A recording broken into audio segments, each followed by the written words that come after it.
क्या बोले चंदन? क्या बोले ऑक्सीजन? क्या बोले? गाना सुनना है। देखो फास्फोरस कह रही है कि गाना सुनना है। गाना सुनोगे, पढ़ोगे नहीं?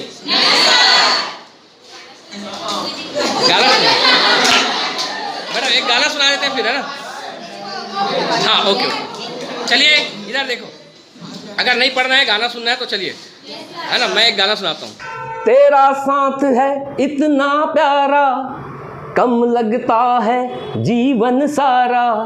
तेरा साथ है इतना प्यारा, कम लगता है जीवन सारा।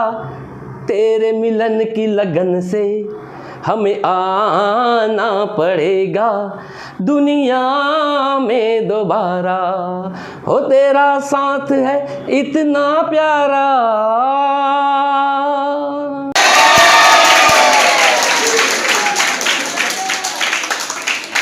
तो चलिए बच्चों, जो गीत मैंने आपको सुनाया उसको मैं क्लासरूम से कैसे कनेक्ट करता हूँ वो देखिए। आपको पता है ये बोर एटॉमिक मॉडल है ना? हाइड्रोजन एटम के लिए उन्होंने बताया था। और ये क्वांटम नंबर जब मैंने आपको बताया था उस वीडियो में जा करके आप इसको अच्छे से देख लीजिए। राइट, ये है आपका न्यूक्लियस, एटम का न्यूक्लियस है। और ये इसके चारों तरफ क्या है? ये ऑर्बिट है, देख लीजिए। राइट, जिसको शेल भी कहते हैं। ऑर्बिट और शेल, ऑर्बिट शेल। तो यहां पर देखो ये एनर्जी लेवल भी कहते हैं इसको, है ना? तो एनर्जी लेवल भी कहलाता है ये, एनर्जी लेवल। राइट, तो एनर्जी लेवल, तो ध्यान दीजिएगा, ये फर्स्ट एनर्जी लेवल है, ये सेकेंड एनर्जी लेवल, ये थर्ड है और ये फोर्थ है। न्यूक्लियस से चालू करते 1 2 3 4। राइट, अब इनकी एनर्जी, मतलब इस एनर्जी लेवल की एनर्जी कितनी होगी और उसमें जो इलेक्ट्रॉन होंगे उनकी एनर्जी कितनी होगी, मतलब उसमें जो इलेक्ट्रॉन होंगे उनकी एनर्जी जो है ना वो उस शेल की या ऑर्बिट की एनर्जी के इक्वल ही होगी। राइट, तो अब हम यहाँ पे फिर से मैं वो गीत आपको सुनाता हूँ और उस गीत से हम इसका फार्मूला निकालेंगे कि इसकी एनर्जी कैसे निकालें। तो चलिए तैयार हो जाइए। So energy of the nth orbit और shell En is equal to, फिर से गाना याद करते हैं। तेरा साथ है इतना प्यारा, तेरा साथ को हम तेरा साठ, ठीक है? तेरा साथ या तेरा साठ, तो ये हो गया तेरा साठ। तेरा साथ है इतना प्यारा, कम, कम मतलब माइनस, माइनस होता है, कम होता है तो माइनस होता है। कम लगता है जीवन सारा, जीवन z से ले लो यहां पर, z into z. Right, into z, ये कर लिए। ईवन, ईव, इलेक्ट्रॉन वोल्ट, इलेक्ट्रॉन वोल्ट। जीवन सारा, इससे क्या लेंगे आप? ये से इलेक्ट्रॉन वोल्ट ले लिए, इससे जेड ले लिए, ये ले लो n से, ये नीचे में n। राइट, फिर से देखो, तेरा साथ है इतना प्यारा, कम लगता है जीवन सारा। तेरे मिलन की लगन से हमें आना पड़ेगा दुनिया में दोबारा। दोबारा मतलब दो दो लिख दिए, दोनों में स्क्वायर लगा दिए, दोबारा। राइट, तो हो गया ना हमारे गाने का इस फार्मूला से एक रिलेशन। फिर से, तेरा साथ है इतना प्यारा, कम लगता है जीवन सारा। तेरे मिलन की लगन से हमें आना पड़ेगा दुनिया में दोबारा। Where En is equal to energy of nth shell और ऑर्बिट, और ये भी जो n है, n is equal to number of shell और ऑर्बिट। राइट, और z is equal to atomic number, z is equal to atomic number. और यहाँ पर n तो दिया है, नंबर ऑफ शेल और ऑर्बिट। Is that clear? ये तीनों चीज निकल गया आपका। ओके, तो इस फार्मूला की सहायता से आप किसी भी ऑर्बिट या शेल की एनर्जी और उसमें इलेक्ट्रॉन जो प्रेजेंट है उसकी एनर्जी, इलेक्ट्रॉन की एनर्जी वही होगी जो उस शेल की एनर्जी है, तो आप इस फार्मूला की सहायता इसको कैलकुलेट कर सकते हैं। Is that clear? Okay. Okay students, चलिए अब हम हाइड्रोजन के लिए हम किसी भी दो शेल या किसी भी ऑर्बिट में जो इलेक्ट्रॉन है उसकी एनर्जी निकालते हैं। तो हाइड्रोजन H1 होता है, मतलब H1 मतलब उसका एटॉमिक नंबर क्या है? 1 है, तो Z इक्वल टू क्या होगा? 1। फार्मूला आपको याद है? फार्मूला है En इक्वल टू -13.6, 1360 है, उसको 0.6 भी लिख सकते हैं, जीरो का कोई वैल्यू नहीं है ना, 3.6, और ये होगा Z स्क्वायर N स्क्वायर और इलेक्ट्रॉन वोल्ट।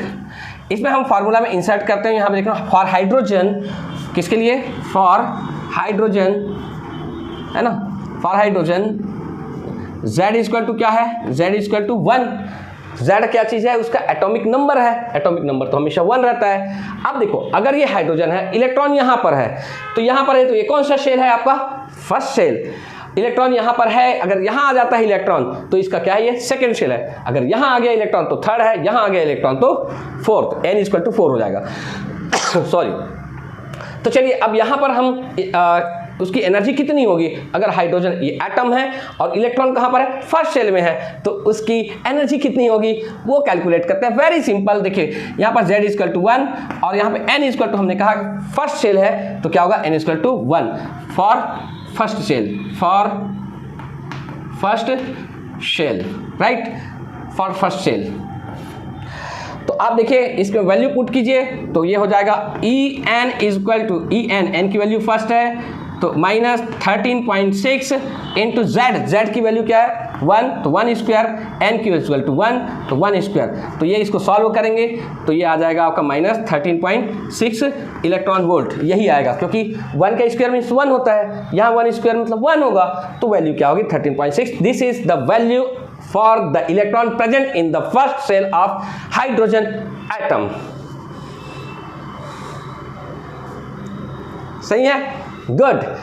अब आप सेकेंड शेल के लिए, हाइड्रोजन एटम के लिए, आप सेकेंड शेल में जो इलेक्ट्रॉन है उसकी एनर्जी आप निकाल सकते हैं।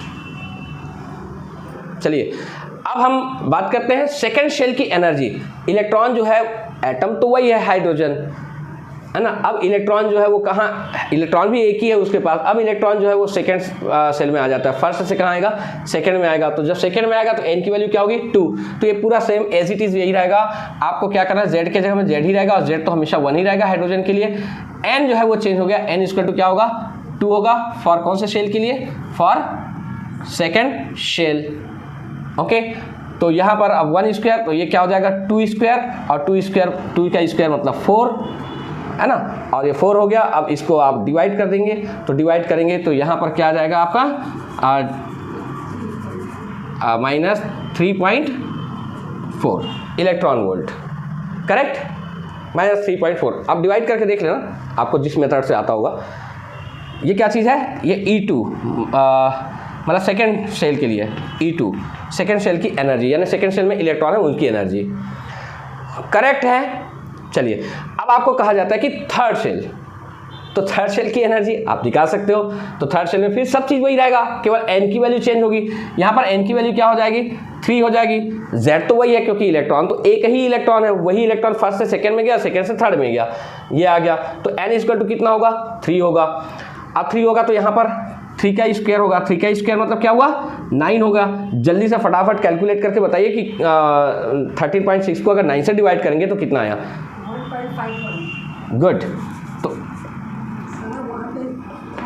1.51, राइट, और यहाँ पे है थर्ड शेल, ये थर्ड शेल। तो चलिए ये है थर्ड शेल के लिए। आपने थर्ड शेल के लिए Z तो वही है क्योंकि इलेक्ट्रॉन तो उतना ही है, और N इक्वल टू 3 लिख दिया, थर्ड शेल है। तो अब आप E3 इक्वल टू क्या होगा, ये पूरा देख लीजिए, है ना, यहाँ पे 3 का स्क्वायर मतलब 9 होता है, और 13.6 को 9 से डिवाइड करेंगे तो ये वैल्यू आएगी, राइट।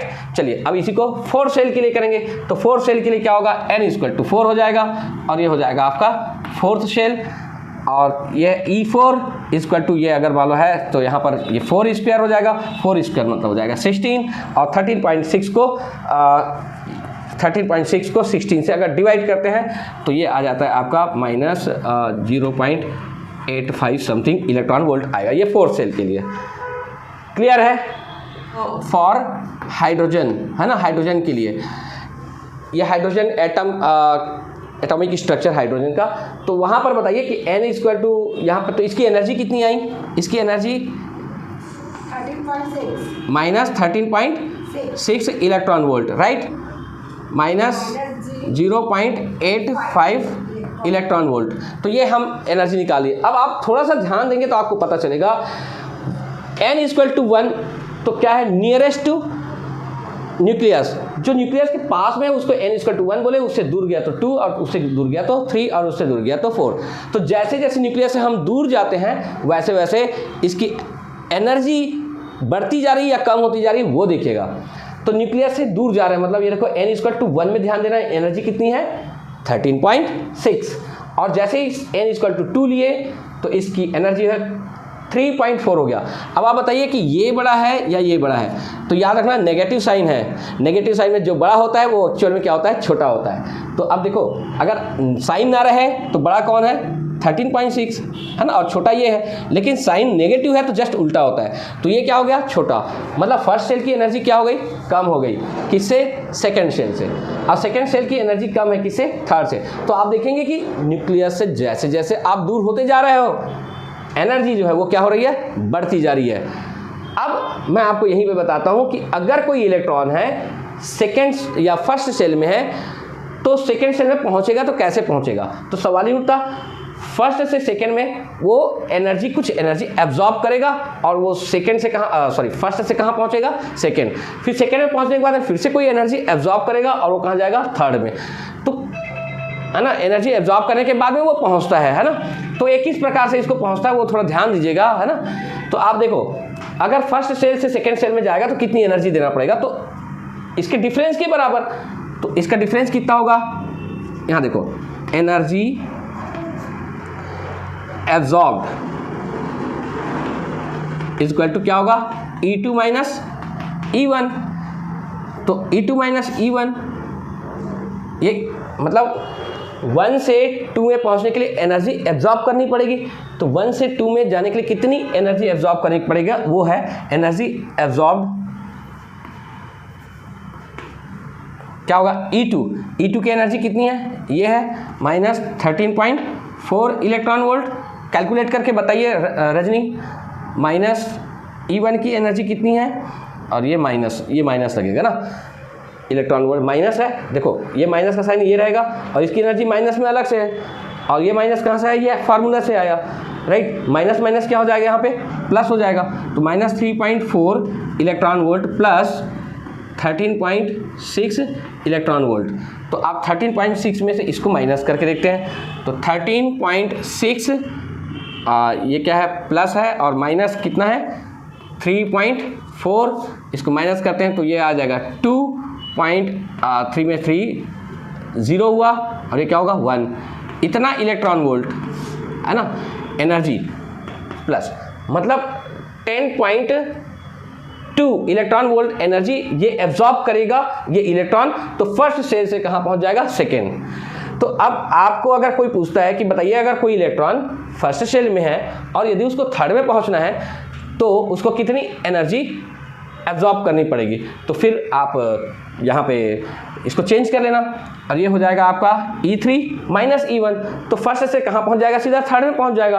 E3 की वैल्यू देख लो, E3 की वैल्यू कितनी दी गई है, 1.51 इलेक्ट्रॉन वोल्ट, ये E3 की एनर्जी है, इलेक्ट्रॉन वोल्ट है ना। अब ये फर्स्ट की E1 की एनर्जी इतनी है, अब ये प्लस हुआ और ये हो गया आपका 1.51, राइट। अब आप ये प्लस है, ये इसको माइनस करेंगे तो ये क्या होगा 1.51, इसको माइनस करेंगे, इसको 0 कर लो तो ये क्या होगा 0.9, और ये हो जाएगा आपका 12, राइट, इतना ही है हाँ। तो 12.09 इलेक्ट्रॉन वोल्ट, तो इतनी एनर्जी एब्जॉर्ब करके 12.09 इलेक्ट्रॉन वोल्ट एनर्जी एब्जॉर्ब करके वो कहाँ चला जाएगा, फर्स्ट से थर्ड में चला जाएगा। और इसी प्रकार जस्ट उल्टा अगर करते हैं कि सपोज ये इलेक्ट्रॉन अगर मान लो है थर्ड सेल में है और उसको सेकेंड में आना है, तो थर्ड से सेकेंड में आने के लिए उसको कितनी एनर्जी इमिट करनी पड़ेगी, निकालनी पड़ेगी, तो बस इसके डिफरेंस के बराबर एनर्जी जो है वो इमिट करना पड़ेगा। तो प्यारे बच्चों, आई होप कि आज का ये टॉपिक आपको बहुत अच्छे से समझ में आया होगा। हमने एक गीत संगीत से इसको चालू किया था और क्लासरूम में देखो हमने इस प्रकार से पूरे एनर्जी का कैलकुलेशन करने के बाद इसको फिनिश किया है। तो बने रहिए इस चैनल में और हो सके तो इसे सब्सक्राइब कीजिए ताकि आपको इसी प्रकार से मज़ेदार टॉपिक मिलता रहे। Thank you, good day.